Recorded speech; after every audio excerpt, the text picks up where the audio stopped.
യിലും വളർന്നു വന്നു. ജ്ഞാനത്തില്, പ്രായത്തില്, ദൈവത്തിന്റെയും മനുഷ്യരുടെയും പ്രീതിയിൽ വളർന്നു വന്നു. പ്രായത്തിൽ തന്നെ വളർന്നോളും. ഞാൻ ഇപ്പോഴും ഓർക്കുന്ന ഒരു വാചകമുണ്ട്, കർദിനാൾ പടിയറയുടെയാണ്. കർദിനാൾ പടിയറയെ മെത്രാനായിട്ട് നിയമിച്ചു 34-ാമത്തെ വയസ്സിൽ. സാധാരണ 35 വയസ്സായാലാണ് മെത്രാൻ സ്ഥാനത്തേക്ക് തിരഞ്ഞെടുക്കുക. 35 വയസ്സ് വേണമെന്നാണ്. പക്ഷെ അന്ന് കർദിനാൾ ആന്റണി പടിയറയ്ക്ക് 35 വയസ്സ് ആയിട്ടില്ല. മെത്രാൻ സ്ഥാനത്തേക്ക് തിരഞ്ഞെടുത്തതിന് ശേഷം ഒരു സ്വീകരണ യോഗത്തില് ഇങ്ങനെ പ്രസംഗിച്ചു: അദ്ദേഹത്തിന് ഒരു കുറവുണ്ട്, പ്രായത്തിന്റെ കുറവ്. മറുപടി പ്രസംഗത്തിൽ പിതാവ് പറഞ്ഞു, ഞാനത് ഓരോ കൊല്ലം കൊണ്ട് പരിഹരിച്ചോളാം. പ്രായത്തിന്റെ കുറവ് ഓരോ കൊല്ലം കൊണ്ട് ഞാൻ പരിഹരിച്ചോളാം. ഈശോ പ്രായത്തിൽ വളർന്നതുപോലെ നമ്മുടെ മക്കളൊക്കെ പ്രായത്തിൽ തന്നെ വളർന്നോളും. പക്ഷേ ജ്ഞാനത്തിൽ വളരണമെന്നുണ്ടെങ്കിൽ അത് പങ്കുവെക്കപ്പെടണം. അറിവിൽ വളർന്നു വരണമെന്നുണ്ടെങ്കിൽ അത് പങ്കുവെക്കപ്പെടണം. അറിവ് കിട്ടുന്നത് എവിടെ നിന്നാണ്? അത് വേറെ ഒരു സ്ഥലത്തു നിന്നല്ല, വീട്ടിൽ നിന്നാണ്. വീട്ടിൽ കിട്ടാത്ത ഒരു കാര്യം കുഞ്ഞുങ്ങൾക്ക് മറ്റൊരു സ്ഥലത്തു നിന്നും നേടിയെടുക്കാൻ കഴിയില്ല. ബാക്കിയുള്ളതെല്ലാം അവർ കണ്ടെത്തുന്നതാണ്. വീട്ടിലാണ് അറിവ് തുടങ്ങേണ്ടത്. ഒരു അമ്മയിൽ നിന്ന്, അപ്പനിൽ നിന്നാണ് കുഞ്ഞുങ്ങൾ പഠിക്കാൻ തുടങ്ങുന്നത്. അമ്മയെ നോക്കി, അപ്പനെ നോക്കി, മാതാപിതാക്കളെ, സഹോദരങ്ങളെ നോക്കിയാണ് കുഞ്ഞുങ്ങൾ പഠിക്കുക. കുഞ്ഞുനാളിൽ പഠിക്കുന്ന എല്ലാ കാര്യങ്ങളും അവരുടെ മനസ്സിൽ, അവരുടെ ജീവിതത്തിൽ തറഞ്ഞു നിൽക്കും. പിന്നീടുള്ളതെല്ലാം അതിൽ പടുത്തുയർത്തുന്നതാണ്. വീട് പണിയുമ്പോൾ തറയല്ലേ നമ്മൾ ആദ്യം കെട്ടുന്നത്, ബാക്കിയെല്ലാം കെട്ടിക്കഴിഞ്ഞിട്ട് അവസാനമല്ലല്ലോ തറ പണിയുന്നത്. അതുപോലെ ഈ കുഞ്ഞു പ്രായത്തിൽ കൊച്ചു കുഞ്ഞുങ്ങൾക്ക് നൽകുന്ന നല്ല മാതൃകകൾ, നല്ല വാക്കുകൾ, നല്ല സംസാരങ്ങൾ, ഇതെല്ലാമാണ് കുഞ്ഞുങ്ങൾക്ക് ജ്ഞാനമായി വളർന്നു വരിക. അതിൽ നിന്നാണ് ഒരു ബാക്കിയെല്ലാം കണ്ടെത്തുന്നത്.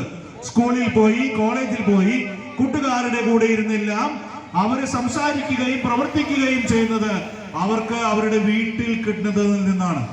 കുഞ്ഞുനാളിൽ ഭവനത്തിൽ കിട്ടുന്നതിൽ നിന്നാണ് അവര് പിന്നീടുള്ള കാര്യങ്ങൾ തീരുമാനിക്കുക. അവരുടെ കൂട്ടുകാർ ആരായിരിക്കണം, ഏത് തരം ഉപാധ്യായന്മാരുടെ കൂടെ ഇരുന്ന് എന്ത് കാര്യങ്ങളെ കുറിച്ച് അവർ സംസാരിക്കണമെന്നുള്ളത് വീട്ടിലെ സംസാരത്തിൽ നിന്ന് അവർ തീരുമാനിക്കും. അതുകൊണ്ട് നമ്മുടെ ഭവനം, വീണ്ടും ഞാൻ പറയുകയാണ്, കുഞ്ഞുങ്ങൾക്ക് ജ്ഞാനം പകരുന്ന, അറിവ് പകർന്നു കൊടുക്കുന്ന, സ്നേഹം വളർത്തുന്ന ഇടങ്ങളാക്കി തീരണം.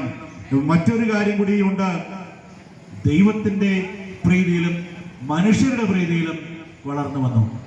ദൈവത്തിന്റെ പ്രീതിയിൽ വളർന്നു വരണമെന്നുണ്ടെങ്കിൽ ദൈവഹിതമനുസരിച്ച് പ്രവർത്തിക്കണം. മനുഷ്യരുടെ പ്രീതിയിൽ വളർന്നു വരണമെന്നുണ്ടെങ്കിൽ മനുഷ്യർക്ക് ഉപകാരപ്രദമായ പ്രവൃത്തികൾ ചെയ്യാൻ കഴിയണം. ദൈവഹിതം അന്വേഷിക്കുകയും അതനുസരിച്ച് പ്രവർത്തിക്കുകയും ചെയ്യുന്ന കുഞ്ഞുങ്ങള് ലോകത്തില് മനുഷ്യർക്ക് ഉപകാരപ്രദമായ ജീവിതം നയിക്കുമ്പോൾ അവരും യേശുവിനെ പോലെ ദൈവത്തിന്റെയും മനുഷ്യരുടെയും പ്രീതിയിൽ വളർന്നു വരുന്നവരായി മാറും. ഇന്ന് വിശുദ്ധ അന്തോണീസിന്റെ തിരുനാളിന് കൊടികയറിയതിനു ശേഷം ഈ തിരുക്കുടുംബത്തെ കുറിച്ച് നമ്മൾ ചിന്തിക്കുമ്പോൾ നമ്മുടെ കുടുംബങ്ങളെയൊക്കെ തിരുക്കുടുംബങ്ങളാക്കി മാറ്റണമെന്ന് കർത്താവിനോട് നമുക്ക് പ്രാർത്ഥിക്കാം. അവിടുത്തെ കുടുംബത്തിൽ ഉണ്ടായ ഈശോയുടെ സാന്നിധ്യം, യോസേഫിന്റെയും മറിയത്തിന്റെയും കുടുംബത്തിലുണ്ടായ ഈശോയുടെ സാന്നിധ്യം അത് തിരുക്കുടുംബമാക്കി മാറ്റിയതുപോലെ നമ്മുടെ കുടുംബങ്ങളിലുള്ള ദൈവിക സാന്നിധ്യം തിരിച്ചറിയാൻ നമ്മെ അനുഗ്രഹിക്കണമേ നമുക്ക് അവിടുത്തോട് പ്രാർത്ഥിക്കാം. ഒപ്പം നമ്മുടെ വീടുകളിലെ സംഭാഷണ കാര്യങ്ങൾ ഉപാധ്യായന്മാര് പങ്കുവച്ചതുപോലെ ദൈവവചനാധിഷ്ഠിതമാകുവാൻ ഇടയാക്കണമെന്ന് കർത്താവിനോട് നമുക്ക് പ്രാർത്ഥിക്കാം. നമ്മുടെ ഭവനങ്ങളില് ദൈവിക ജ്ഞാനം പങ്കുവെക്കുവാൻ ഇടയാക്കുന്നതിന് നമുക്ക് കൃപ പ്രാർത്ഥിക്കാം. തീഷ്ണതയോടെ യേശുവിനെ അന്വേഷിച്ച യൗസേപ്പിനെയും മറിയത്തെയും പോലെ നമ്മുടെ ജീവിതങ്ങളിലും കർത്താവിന്റെ സാന്നിധ്യം നഷ്ടപ്പെടുവാൻ ഇടയാക്കാതെ എപ്പോഴും അവിടുത്തെ സാന്നിധ്യത്തെ കൂടെ ആക്കുവാൻ, അവിടുത്തോടു കൂടെ ആയിരിക്കുവാൻ കൃപയും അനുഗ്രഹവും പ്രാർത്ഥിക്കാം. എല്ലാവർക്കും തിരുനാളിന്റെ മംഗളങ്ങൾ ആശംസിക്കുന്നു. വിശുദ്ധ അന്തോണീസിന്റെ ശക്തമായ മാധ്യസ്ഥ്യത്തിന്റെ അനുഭവം നമുക്ക് ഓരോരുത്തർക്കും ഉണ്ടാകട്ടെ. തിരുക്കുടുംബത്തിന്റെ സംരക്ഷണം നമ്മുടെ കുടുംബങ്ങളിൽ എപ്പോഴും അനുഭവപ്പെടുകയും ചെയ്യട്ടെ. ദൈവം നമ്മെ സമൃദ്ധമായി അനുഗ്രഹിക്കട്ടെ.